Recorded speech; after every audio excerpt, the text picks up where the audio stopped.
Okay, in this video I'm going to talk about a little bit more detail about Fourier series and the basic concepts of Fourier series.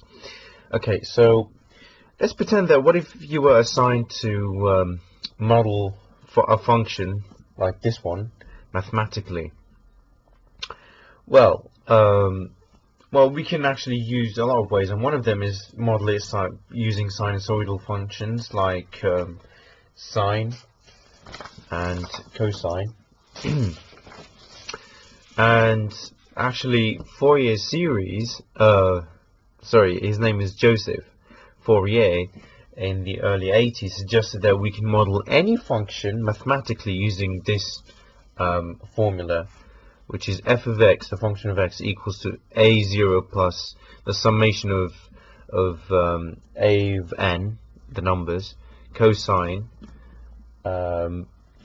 n times pi over the length of the function, plus b of n times sine times n pi over length of function.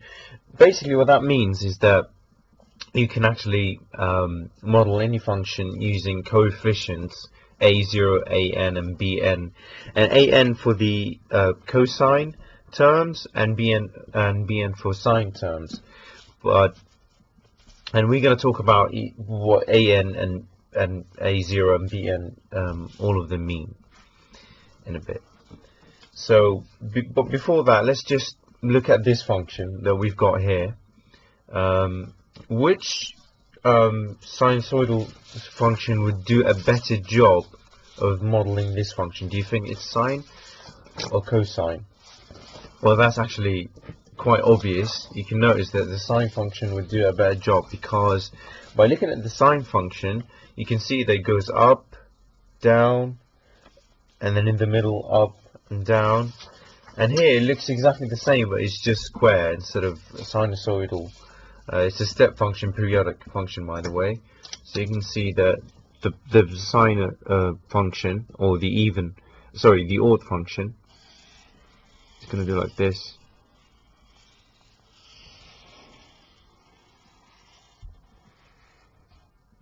And then continues. So you can see it's very close, right? While the cosine function, or the even function, it looks a bit off phase, right? It's just, it doesn't match it just by looking at the bottom and the top of it. So you see here the peak is halved, but here actually the peak is on this side and the bottom on that side. So yeah, you can check if you've got a sine or cosine function just by looking at the graph, but just by looking at the function, the periodic function.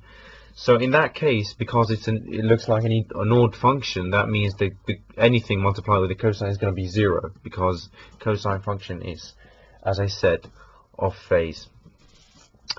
So yeah, the basic idea of this video, the goal of this video, is just to tell you that modeling odd functions, we use sine terms, like in this example, and when modeling even functions, we use cosine terms.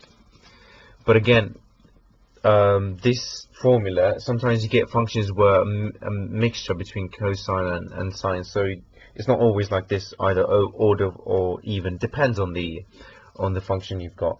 But in this case, it's a step periodic odd function.